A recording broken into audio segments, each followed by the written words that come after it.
j'espère que vous allez bien et bienvenue sur ma chaîne nouvelle vidéo vlog avec un sujet dont je n'ai jamais parlé, avec un nouveau projet plutôt travaux. On débute enfin les travaux de la salle de bain dans quelques semaines, voire dans un mois à peu près. J'ai trop hâte. Rappelez-vous, tout début lorsque je vous avais fait visiter cette maison là, qu'on l'avait achetée, etc. Je vous avais montré la salle de bain et je vous ai dit c'est du coup la première pièce qu'on va rénover. Finalement, un an après, ça n'a pas été la première pièce qu'on a rénovée. Non pas qu'on voulait pas, bien au contraire, c'est vraiment, la salle de bain elle est vraiment pas à notre goût. C'est plutôt parce que du coup on a entamé des travaux dans d'autres pièces et que finalement on n'avait pas trouvé d'entreprise, etc. ou bien les devis étaient beaucoup trop élevés.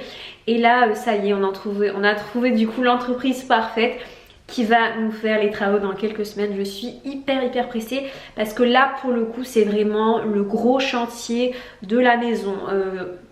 Autant le reste, on va dire, ça a été des petites rénovations qu'on a fait par nous-mêmes ou pas, ça a été des petits trucs légers, la peinture, etc. Autant là dans la salle de bain on va tout casser pour tout refaire. Je vais tout vous expliquer dans cette vidéo. Ce vase là je le trouve vraiment hyper beau, hyper original. Et ça c'est un vase, je sais pas si je vous l'avais présenté ou pas, c'est un vase que j'ai acheté chez H&M Home, donc en couleur noir mat. La couleur elle est vraiment magnifique et pour le coup ça va très bien avec le reste du palier, sauf qu'il manque des fleurs à l'intérieur. J'avais essayé de mettre des fleurs de pampa, sauf que les fleurs de pampa elles étaient beaucoup trop hautes, donc j'ai commandé hier sur le site Shein des fleurs d'eucalyptus, vous savez, des fausses, c'est un espèce de faux feuillage. Je vous mets une photo juste ici et je trouve que ça va bien rendre, du coup ça fera une petite touche de couleur. Sinon la pièce qui nous intéresse elle est là, ça c'est la salle de bain. Donc c'est parti. Donc ça c'est vraiment une pièce que je vous ai pas filmée. Il me semble que je l'ai filmée une seule fois seulement lorsqu'on a eu les clés, que je vous ai fait un espèce de home tour. Mais depuis c'est une pièce, on va dire, qui est plus ou moins restée secrète. Non pas que je veux la garder, bien évidemment, vous allez comprendre que non, je veux absolument tout changer dans cette salle de bain. C'est une salle de bain qui est pas à notre image et du coup je ne me voyais pas me filmer à l'intérieur parce que c'est vraiment pas, ça ne reflète pas en fait, ça ne reflète pas, donc c'est pas un truc que je veux montrer spécialement. Du coup voilà, on va enfin rentrer, vous allez enfin découvrir le avant. Pour celles qui regardent mes vidéos, elles l'ont vu il y a très longtemps, il y a plus d'un an même. Voilà la salle de bain, elle se présente actuellement comme ceci. Donc je pense que les travaux ont été faits par l'ancien propriétaire parce que vous allez voir qu'il y a pas mal de défauts dans cette salle de bain. Je vais tout vous expliquer. Nous à la base quand on est venu visiter la maison, c'était comme je vous l'ai dit la première pièce. Il y a trop de lumière là. Ouais, c'est mieux. C'est la première pièce qu'on voulait refaire, vraiment parce qu'elle n'est pas du tout, comme je vous l'ai dit, à notre image. Donc qu'est-ce qu'on a? On a une cabine de douche juste ici, donc à côté de la porte. Donc on a une cabine de douche. Moi je suis pas fan des cabines de douche parce que je trouve que c'est vraiment un nid à calcaire. Donc on a ça juste à côté. Du coup il a mis une petite étagère avec un vasque et tout. Le vasque bleu je suis pas fan du tout. Et pareil pour la couleur du carrelage noir, je trouve que ça assombrit beaucoup une salle de bain. Et dans une salle de bain on veut vraiment apporter de la lumière, parce que c'est là généralement où on se maquille, où on se coiffe. Et que du coup le noir ça assombrit, sachant qu'il y a une seule fenêtre. Voilà, il y a une seule fenêtre, donc ça assombrit vachement. En plus de ça, là, il a mis son fameux mur de pierre. Rappelez-vous, il y avait un mur de pierre similaire dans la cuisine. Et moi, je suis vraiment pas fan. Je trouve que ça donne, ça donne un coup de vieux en fait à la pièce et ça ne reflète pas. Donc j'aime pas beaucoup. En plus, il a mis des petits miroirs. Voilà, des petits miroirs comme ceci. Il a mis une lampe ici. Les interrupteurs font très vieillot. Je suis pas, moi c'est tous des petits détails comme ça qui ont leur importance. Je suis très, comment dire, je suis très perfectionniste et le moindre détail je le vois, le moindre détail je veux que tout soit parfait. Et là clairement rien ne va dans cette salle de bain. Je suis vachement blanche, c'est ouf, j'espère que ça va aller. Mais du coup voilà, donc là on a le meuble. Regardez en dessous, en fait nous quand on avait visité la maison, il y avait pas mal de meubles. Il n'y avait pas tout cet espace là, il l'avait bien comblé, etc. Et c'est une fois lorsque la maison elle est vide où on constate plus ou moins les défauts. Donc là je pense que c'est lui qui a posé lui-même le vasque, etc. Parce que du coup on voit il y a les tuyaux qui sont apparents, donc c'est vraiment pas beau. Ensuite là on a un petit radiateur qui est bancal. Et ça c'est vraiment des grippins comme radiateur, c'est connu, ça consomme à fond et limite pour rien. Ensuite là, ce qui est bien, c'est qu'on a déjà un emplacement des tuyaux pour poser une baignoire. J'ai toujours voulu avoir une baignoire chez moi et du coup c'était la chose pratique, c'est de pas ramener un plombier pour nous faire arriver l'eau jusqu'ici. Donc là c'est déjà, enfin les tuyaux là c'est vraiment top parce que du coup ça va être un gain de temps pas possible au niveau des travaux. Ensuite là on a le toilette. Donc c'est un toilette qui est assez standard avec un caisson autour. Je suis vraiment pas fan du caisson. Et vous savez, c'est tout des petits détails comme ça qui montrent que c'est lui-même qui l'a fait. Enfin, les finitions, elles sont vraiment pas belles dans cette salle de bain. Même les joints ils font 1 cm, s'il te plaît. Regardez, je passe mon doigt. J'ai jamais vu des joints aussi gros. Non, rien ne va dans cette salle de bain. Donc on va tout à refaire. Que ce soit les murs, le sol. Ah oui, le sol aussi. Histoire aussi marrante parce que nous quand on avait visité la maison, sur le sol il y avait un espèce de baratum, vous savez, enfin c'est un sol, un revêtement de sol vraiment pas top et c'est pas un truc généralement que l'on met dans les salles de bain parce que quand ça prend l'eau ça sent pas bon en fait et du coup il y avait ce revêtement au sol, donc nous on l'a laissé parce qu'on s'est dit qu'on allait tout changer, sauf que il y a quelques mois de ça, il y a une entreprise qui est venue justement pour nous faire un devis et ils nous demandaient qu'est-ce qu'il y avait sous ce fameux baratum. Donc nous on ne savait absolument pas, enfin on n'avait jamais regardé sous ce baratum, donc on ne savait pas quoi leur répondre, mais eux c'était plus pour savoir en fait si c'était un plancher bois ou bien un plancher béton on va dire. Et lorsqu'ils ont soulevé ce fameux baratum, on a découvert un carrelage. Donc pour le coup j'étais plutôt contente parce qu'un carrelage c'est facile à nettoyer contrairement au baratum qui est vraiment une tannée totale. Mais à notre grosse surprise, c'est pour ça que je vous dis que les travaux, ça se voit que c'est lui qui l'a fait et pour le coup il les a très mal fait. En fait il n'a pas fait un réagréage du sol. Je pense qu'il a directement collé les carrelages à même le sol, ce qui fait que son carrelage là a sauté. Enfin je sais pas si vous allez me comprendre, regardez. Le carrelage en fait il bouge déjà tous les joints, enfin c'est même pas des joints, il a mis du silicone, commence à partir. Et en fait c'est un plancher, bon là je sais pas si on va entendre, mais c'est un plancher qui bouge.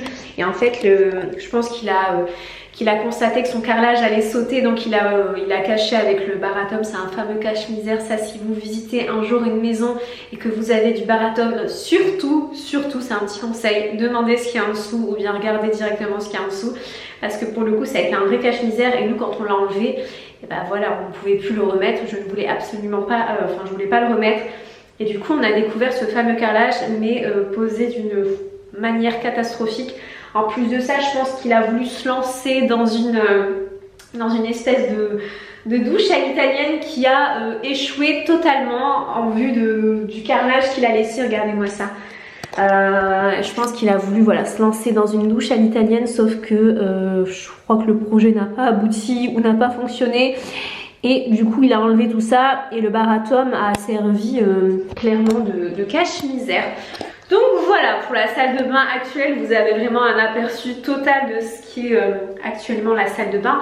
Et donc là, je vais vous parler des projets que l'on a, mon chéri et moi, de ce que l'on veut faire dans cette pièce. Donc déjà, on veut tout casser, vraiment. On veut qu'il n'y ait plus rien de ce qu'il a fait, entre guillemets, que ce soit au niveau du sol. Déjà le sol c'était obligé, on devait le changer, on ne pouvait pas rester comme ça. Et ni même si par la suite on la revend ou on la loue, c'est pas possible de laisser un sol comme ça, il n'y a personne qui va la louer. Surtout que la salle de bain c'est quand même une pièce qui est importante. Donc déjà on va tout casser pour tout refaire, donc que ce soit au niveau des murs qu'au niveau du sol, et on va mettre un carrelage effet marbre. J'ai toujours voulu avoir un carrelage dans ma salle de bain effet marbre. Après je vous avouerai que pour la couleur, mon chéri et moi on hésite. Moi je suis plus carrelage clair, c'est-à-dire vous savez, un carrelage marbre blanc avec des fines rayures grises. Je vous mets une photo juste ici. Et mon chéri c'est tout le contraire, il est plutôt dans le noir. Sauf que je lui dis que le noir ça assombrit à fond la salle de bain. Même là, enfin je veux dire c'est l'hiver, à 17 h il fait nuit. Si on prend un bain ou une douche, on est forcément obligé d'ouvrir la lumière. Déjà que là, avec ce carrelage là, on est obligé d'ouvrir la lumière, mais je trouve que ça assombrit à fond et je trouve que ça rapporte pas de lumière un carrelage noir. Donc je pense plus qu'on va partir pour mon idée. Et sinon, là, on a pensé à faire une douche. Donc on va garder l'emplacement. Les emplacements vont pas bouger. C'est-à-dire que la douche, elle restera là. Donc j'aimerais bien une douche à l'italienne. Vous savez, avec un beau bac, un beau un beau bac de douche, etc. Un beau mitigeur et tout. Donc après, je vous avouerai qu'en ce moment on hésite beaucoup entre les couleurs. Est-ce qu'on fait noir mat ou est-ce qu'on fait doré? J'avais lancé un sondage sur Instagram et franchement ça a été beaucoup, voire très très serré. Ça s'est joué, franchement je crois que noir mat c'était 51% et 49% ou 48% gold. Mais vraiment ça s'est joué à pas beaucoup. Je pense que c'est des couleurs que les gens apprécient beaucoup. Mais nous du coup on sait pas encore, on sait pas si on fait noir mat ou gold. Donc là la salle de bain, la douche en fait elle va rester ici à cet emplacement là, mais ça va être une douche à l'italienne. Donc voilà, le meuble pareil, le meuble va dégager, on va en mettre un autre et regardez-moi ça, les miroirs. Franchement déjà moi je galère, je me maquille jamais ici parce que c'est vraiment une tannée. Donc déjà que voilà, déjà que pour ce miroir là je suis pas très grande, ce miroir là encore moins et ce miroir là, c'est trop une galère pour moi de me coiffer, de me maquiller et tout. Donc ça va partir, on va mettre un beau meuble avec un beau miroir lumineux. J'ai toujours voulu avoir un miroir lumineux. Ensuite là ce que l'on va faire c'est qu'on va pas mettre parce qu'on a longtemps hésité avec mon chéri, est-ce qu'on met une baignoire d'angle ou bien une baignoire en îlot. Mais je vous avouerai que je suis vraiment mais vraiment pas fan des baignoires d'angle. Je trouve ça trop... trop kitsch, trop vieillot. Après je critique pas, hein. C'est vraiment, je vous parle de mes goûts à moi. Je trouve qu'on n'a pas... qu'il n'y a pas de belle salle, belle baignoire d'angle. C'est vraiment compliqué à trouver une belle baignoire d'angle. Autant des baignoires en îlot, il y en a de tous les styles, autant les baignoires d'angle c'est compliqué. Il y en a 3 sur le Roi Merlin, 3 qui se battent en duel et elles sont vraiment pas jolies. Donc je pense plus qu'on va opter pour une espèce de baignoire en îlot, vous savez, avec un mitigeur qui sort du sol. Je pense que ça va être canon, j'ai trop hâte de commencer. Et pareil pour le toilette, on va garder un toilette. On va enlever celui-ci pour mettre un toilette suspendu. Vous savez, pour nettoyer déjà en dessous, ça va être super pratique. On a un beau toilette suspendu là juste ici. Ce que l'on va faire là, c'est qu'on va aller dans ma chambre, je vais prendre mon PC et je vais vous montrer tous les éléments que j'ai repérés plus ou moins et que je dois commander pour que vous puissiez me donner votre avis. Sinon au niveau de ma tenue, voilà ce que je porte. Donc ça c'est vraiment la tenue pour être confortable chez moi, pour ne pas rester en pyjama tout le temps on va dire. Je mets cette petite ensemble là qui est plutôt sympa, donc je vous mettrai le lien en barre d'infos. Là derrière, la chambre ça a pas... Si ça a changé, il y a eu quelques changements. Donc déjà au niveau des consoles, rappelez-vous ces consoles là je vous les avais présentées dans un ancien vlog. Je les ai achetées sur Le Bon Coin, c'était une dame qui les vendait et j'ai eu un gros coup de cœur pour ces tables d'appoint du coup que moi je mets en table de chevet. Et on a aussi changé le lustre. Rappelez-vous, j'avais fait un lustre moi-même, sauf que je trouvais que ça n'allait plus avec les tables d'appoint et j'ai mis celui-ci. À la base, celui-ci il était en bas. Je l'avais mis anciennement dans ma déco et il n'y avait plus sa place, donc là je l'ai mis en haut et je trouve que ça rend hyper bien. Les différents éléments que j'ai repéré tout ça sur le site Vente Unique. Alors j'ai tapé baignoire en îlot et voilà ce qu'on me propose. En plus de ça, ils sont vraiment pas chers. Contrairement au magasin, je sais pas si vous avez déjà fait la recherche d'une baignoire en îlot ou pas, mais sur le site et en magasin Le Roi Merlin, ça coûte minimum 700 €.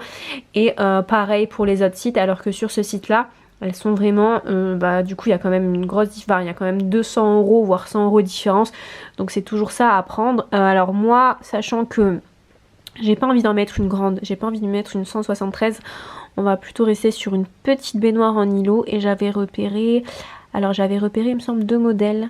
J'avais repéré ce modèle là, donc cette baignoire là en îlot, je vais vous l'agrandir, j'aime beaucoup, franchement je trouve ça hyper moderne, hyper classe, hyper élégant.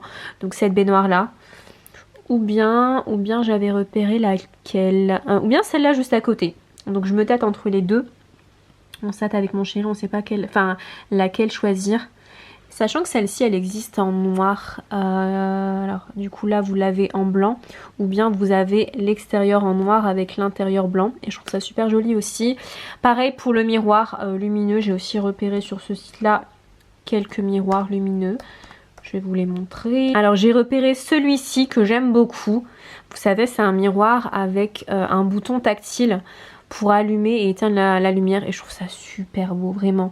Le bouton il est juste ici, je sais pas si on voit à l'écran, mais du coup vous appuyez et c'est un bouton, c'est un miroir tactile et je trouve ça super sympa. Ou bien j'avais repéré celui-ci, donc en fonction de la couleur des éléments qu'on va choisir, j'avais repéré ce miroir là.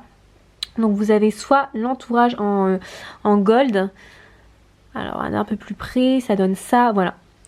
Donc soit l'entourage en gold comme ceci, ou bien vous l'avez aussi justement en noir. donc un noir comme ceci. Donc là pour l'instant le stock il est épuisé, donc du noir, mais voilà. Et c'est à peu près le même principe, c'est que vous avez aussi un bouton. Donc le bouton il est juste ici, vous appuyez pour allumer la lumière et pour l'éteindre. Et je trouve ça vraiment super beau. Donc voilà, le dilemme qui se pose, c'est est-ce que du coup on choisit tout ce qui est mitigeur, robinetterie, etc. en noir ou bien en gold. Dites-moi ce que vous en pensez vous en commentaire. Dites-moi quelle couleur vous préférez, sachant que comme je vous l'ai dit, j'avais déjà réalisé un sondage sur Instagram. D'ailleurs, pour celles qui ne me suivent pas sur Instagram, c'est le moment de me rejoindre. Mon compte il s'affiche juste ici, donc c'est Style by Asiba, et je fais souvent des petites, voilà, des petites animations comme ça en story où je vous demande de m'aider pour le choix de telle chose. D'ailleurs j'ai récemment demandé pour un pouf, j'avais besoin de votre avis. Je veux remettre un pouf à l'entrée. Rappelez-vous, pour celles qui ont regardé ma vidéo home tour, il y avait anciennement un pouf à l'entrée que j'ai revendu parce qu'il était beige, et là du coup vu que tout a changé, j'ai commandé récemment un pouf, et pareil j'avais fait un petit sondage sur Instagram que j'ai d'ailleurs reçu. On va aller le déballer ensemble, voir ce que ça donne, j'ai trop hâte. Je l'ai commandé sur le site, sur quel site déjà, VidaXL, pareil ça c'est un site sur lequel j'ai déjà commandé, c'est un site fiable et tout. Et du coup j'ai recommandé une banquette d'entrée que l'on va déballer ensemble.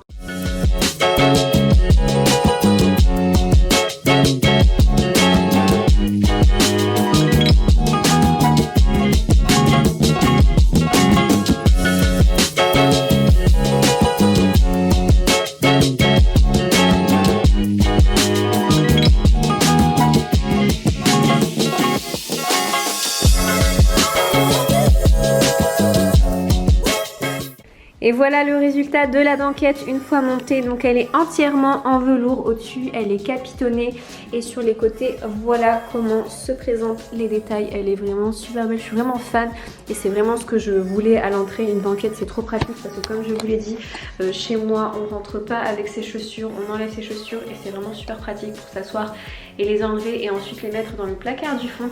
Voilà les filles, ça en est fini pour cette vidéo. J'espère que j'en ai pas trop dit, que je vous garde quand même la surprise de la salle de bain pour ma prochaine vidéo vlog. Sur ce, je vous fais de très gros bisous et je vous dis à très bientôt. Ciao ciao.